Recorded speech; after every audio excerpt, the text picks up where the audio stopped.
This is for the yellow methods. We're going to look at exercise 9C, question 7. Okay, so we've got an experiment where we're rolling a die and tossing a coin. Okay, so we're trying to draw a tree diagram of that. So that's pretty straightforward. When you roll a die, you have 6 outcomes. So you've got 6 branches, 1, 2, 3, 4, 5, 6. And the outcomes are 1, 2, 3, 4, 5, 6. Okay, there's a sample. This is a sample space. So this is stage 1. Stage 2 is you're tossing a coin. So heads, tails, heads, tails, heads, tails, heads, tails, heads, tails, and heads, tails.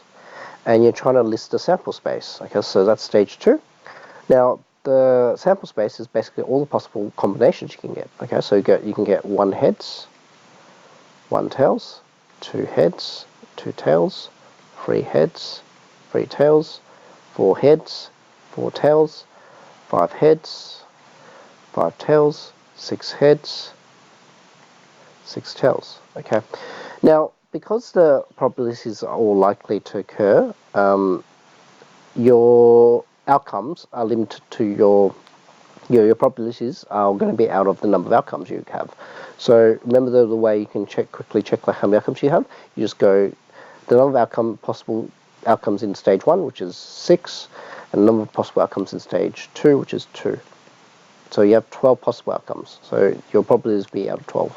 Now, out of 12, what is the probability of obtaining a head and an even number? So we're trying to find even numbers that are heads. So 2 heads is an even and a head. 4 heads is an even and a head. And 6 heads is an even and a head. Okay, so all those are evens and heads. So it'll be 3 out of 12, which equals 1/4. So that's your final answer.